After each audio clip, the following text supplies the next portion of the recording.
The New Orleans Saints may have been just inches away from sending their game in London to overtime, but why do they feel so far away from winning games? We got all that and a little bit of lagniappe for you on today's episode of Locked On Saints. You are Locked On Saints, your daily New Orleans Saints podcast, part of the Locked On Podcast Network, your team every day.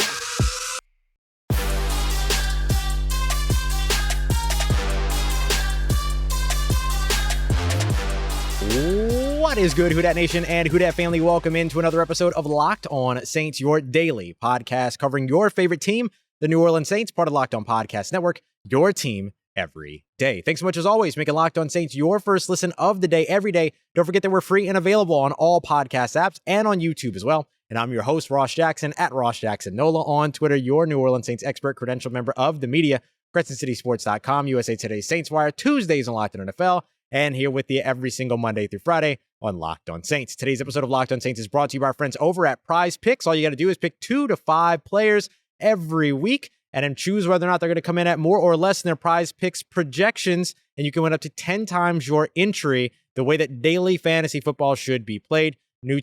First-time users can get a 100% instant deposit match of up to $100 by using the promo code Locked On over at PrizePicks.com. Tell you more about them later, but right now I want to tell you all about these New Orleans Saints, who are now 1-3 on the season. There are some major changes that may warrant some consideration. The Saints did have some bright spots in this one, but the first thing that we need to discuss is that the New Orleans Saints need to right the ship quickly. They have to get it done before they end up in a hole that they're not going to be able to climb out of.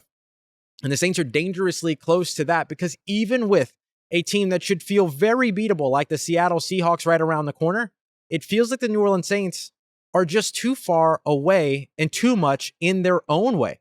Dennis Allen, sort of hearkening that exact statement, talking about how the New Orleans Saints have consistently kind of shot themselves in the foot. They've been dealing with penalties, and I'm not just talking about the pass interference penalties that didn't go their way, false start penalties, holding penalties, things that end up putting them behind schedule when they finally start to build momentum on the offensive side. You also look at things like special teams penalties that end up tacking on extra yards after big returns, things like that. This has been an issue for the New Orleans Saints. And of course, turnovers.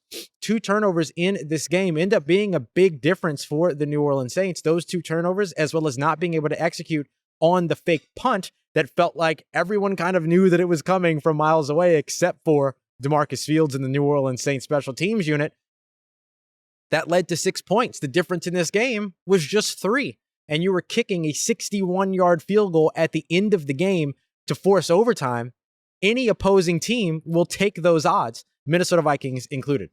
The Saints did some good things in this game. Chris Olave led receivers again with 60-plus yards on 4 receptions, came in clutch big time in what was, nearly the game-tying drive. An inch to the right when it comes to Will Lutz's kick, and all of a sudden, the New Orleans Saints might be singing a different tune if they would have gotten the overtime win here, but they didn't, and so we're not, right? The New Orleans Saints did a pretty good job against Justin Jefferson until the very last kind of drive. I mean, yeah, he had the jet sweep walk-in touchdown, but he and Marshawn Lattimore battled back and forth all throughout the game. But, a big catch down the field that sets up the Minnesota Vikings to be able to take the lead with just 24 seconds left in the game, that's indisputable, right? So for the Saints, there are some things that went well, but there's a lot that didn't go their way, and a lot of things that didn't go their way were still self-inflicted. So here we are, still asking the same questions and sort of repeating the same narrative that we've been repeating about the New Orleans Saints since their Week 1 matchup against the Atlanta Falcons. Penalties, not being able to finish drives, 3 and outs. The Saints right now lead the NFL in 3 and outs. Now, of course, technically at this moment, while I'm recording this, they played more games than any other team in the NFL outside of the Minnesota Vikings. But still, that's not something you want to lead the league in, right? You're also looking at the New Orleans Saints right now who, have also dealt with injuries. They didn't have Jameis Winston. They didn't have Andrew Speed. They didn't have Michael Thomas. Those things were supposed to get better this season after starting an NFL record 58 players last year. So far, not so good for the New Orleans Saints in that category. So the Saints still have a lot of things to fix. And as I mentioned, they're running out of time to get it done. But all is not lost. Like we mentioned, there are some positives to build off of when it comes to this New Orleans Saints team. You can't accept any moral victories, though. You can't simply say that, hey, this went well for the New Orleans Saints. you have to be able to say, okay, they took something that went well the week before, turned it into a victory the following week. They're not there yet. We haven't seen that yet. They're going to have to show that up against the Seattle Seahawks this coming weekend as they return home to New Orleans to take them on at the Caesars Superdome. Coming up next, what are some of the bright spots that the New Orleans Saints can build off of? Well, first of all, Latavius Murray, running back that they just brought back from the practice squad, needs to be on the active roster. We'll discuss that as well as some other major changes that may warrant consideration as we continue on with today's episode of Locked On Saints. Before we get to that, as promised, I'm going to tell you about our friends over at Prize Picks. The daily fantasy made the way that it was supposed to be done. If you put all the geniuses of the world together in one room and said, hey, tell me the way that daily fantasy should be played, this is the way that it should be done. You pick 2 to 5 players. You don't have to play against anybody's lineup, anything like that. You simply utilize your knowledge of the players, your knowledge of NFL football, your knowledge of matchups, games, game plans, things like that. You patch up all of that, and then you choose whether or not those players are going to come in at more or less than their Prize Picks projections. If they do, and you get all of them right, you can win up to 10 times your entry, and first-time users can get a 100% instant deposit match by simply using the promo code Locked On. That'll get you up to $100 on that deposit match. All you have to do is go to prizepicks.com or download the Prize Picks app to start playing daily fantasy today. Once again, use that promo code Locked On so you can get a 100% instant deposit match of up to $100. Deposit $100, they'll match you with $100. Deposit $50, they match you with $50 too. You can go under $100 if you want to. Once again, that's promo code Locked On over at prizepicks.com or the Prize Picks app to start playing daily fantasy football today.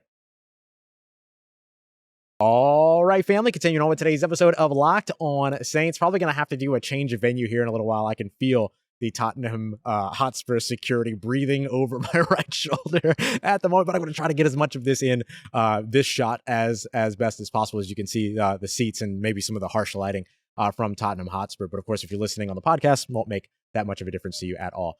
The big thing that I want to discuss next is how the New Orleans Saints can build off of some of the things that were positive and what those positives are. But first, I'm going to remind you about our NFL Key Prediction Show that premieres every Friday on Locked On NFL. Locked On's local experts give you the inside scoop on the biggest games around the NFL weekend, including Sunday, Monday Night Football, plus betting advice from the team's leading experts over at Bet Online. You can follow the NFL Key Predictions every Friday on the Locked On NFL YouTube page, available on the Odyssey app, podcasts, wherever you get them, and on YouTube as well. But I appreciate you, as always, for making Locked On Saints your first listen of the day.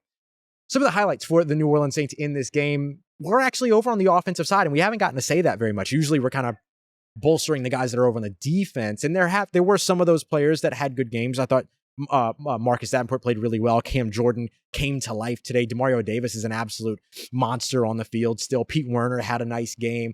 Marshawn Lattimore, all things considered, going up against one of the NFL's best wide receivers, had a very good game as well. He had a little bit of help in terms of double teams and things like that the Saints tried to send over his way as well, so he benefited from that. I thought Paulson Adebo played a nice game in his return to the starting lineup, playing full-time on the outside in this game.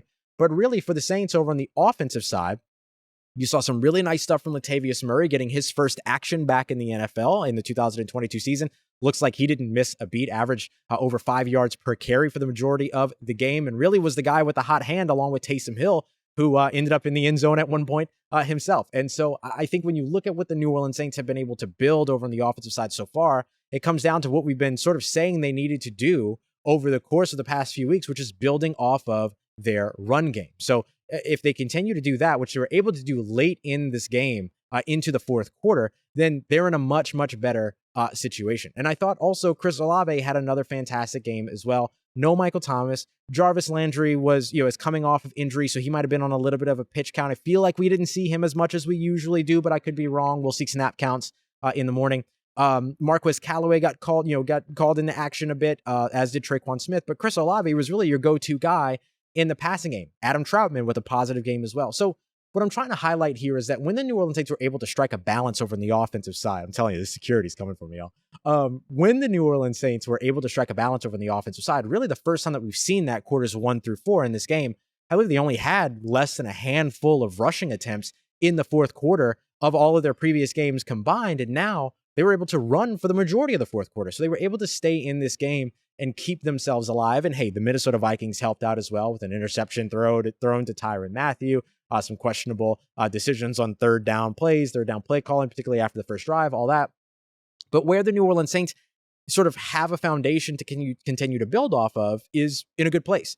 balance the run game, Chris Olave, and then eventually you're going to get Michael Thomas back. Hopefully you're going to get more Jarvis Landry involved in this offense. And if Adam Trautman continues to take a step forward like he did today, 3 catches in this game, and that's more than he's been targeted in the first 3 games combined, that would be great for the Saints as well, or he saw more targets in this game than the first 3 games combined. That would be fantastic for the New Orleans Saints. So the building blocks are there, the pieces are there. It's just that, again, you can't walk away from the moral victories here. You have to wait until next weekend to see if the Saints are able to actually put all of that into action and then build off of it.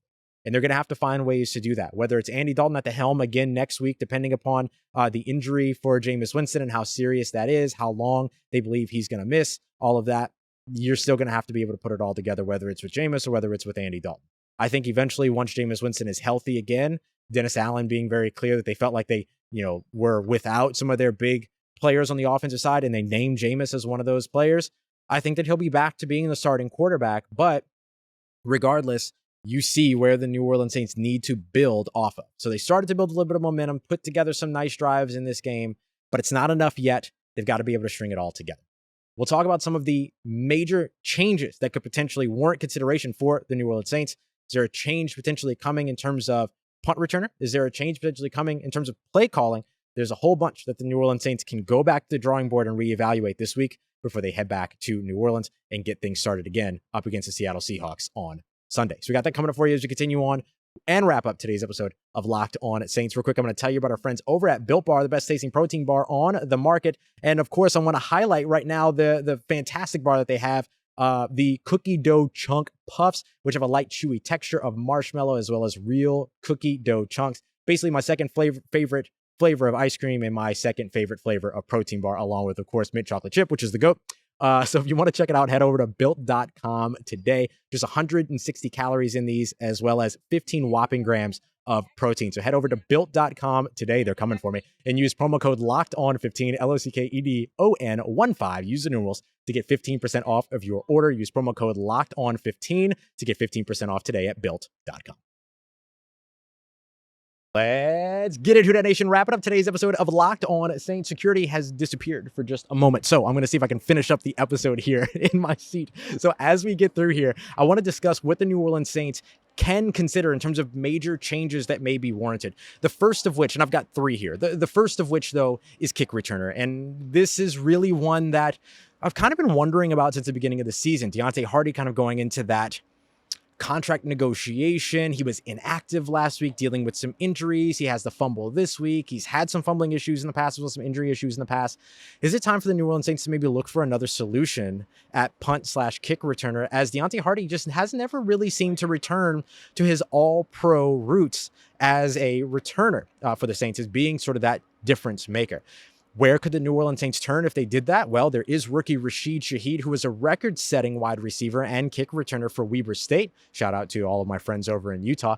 And he's somebody that's been sitting on that practice squad and could potentially see that game day elevation, maybe get an opportunity here in the New Orleans for the New Orleans Saints as a returner. It's always kind of felt like maybe they were keeping Shaheed on ice to maybe have this conversation before the 2023 season about where they wanted to go, if they wanted to retain Deontay Hardy, all of that, who's right now on a restricted free agent tender for this season. But maybe you end up having the conversation a little bit sooner than you expected. It would be warranted. It is one of those major changes that would absolutely be warranted. And I know we're talking about special teams, we're talking about returner, we're talking about replacing a kick returner and a punt returner, and maybe that doesn't feel like it's a major change. But remember, the New Orleans Saints so often have been able to separate themselves from other teams because of their average starting field position, which they were able to create thanks to the legs of guys like Thomas Morstead and Blake Gillikin, but also the returns of a guy like Deontay Hardy. And they haven't been able to do that so far this season. And now you're racking up turnovers on special teams as well. Not a great look. So something that could potentially be warranted. As Dennis Allen did say, one of the things that they need to do is evaluate who has the ball in their hands when they're committing these turnovers, and Deontay Hardy red-handed. Another interesting conversation could be the one of play calling. Doesn't necessarily mean that you need to change the play caller, because I don't know how exactly you would do that unless the Saints felt that Ronald Curry is ready. But could the New Orleans Saints look at maybe a change of style in play calling with Pete Carmichael? You saw the New Orleans Saints produce better on offense in this game, not necessarily out of desperation, but being able to rely on a balance with Andy Dalton at quarterback. We'll discuss the Andy Dalton, Jameis Winston thing here in a moment, but it is a warranted question about whether or not the New Orleans Saints should be game planning more like what they did for Andy Dalton, even for Jameis Winston, if they decide to move forward with Jameis Winston once he's healthy, which again, I anticipate they will do. Should the Saints switch to a more conservative idea of play calling, going low to high as opposed to high to low, and in setting up their identity through the run game, which proved to be very successful for them today? I think it's a warranted question, certainly a way that they can go. The final one that we'll discuss, of course, is Andy Dalton versus Jameis Winston. Did Andy Dalton do enough today to warrant the idea of moving forward with him for the rest of the season?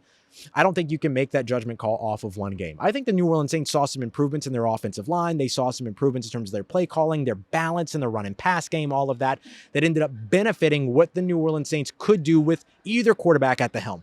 The fact of the matter, if we're being honest, is that we're talking about two average quarterbacks in the NFL in terms of what they've looked like so far this season. One game for Andy Dalton, so we'll see if we get to see him again next week and if maybe he takes a step forward.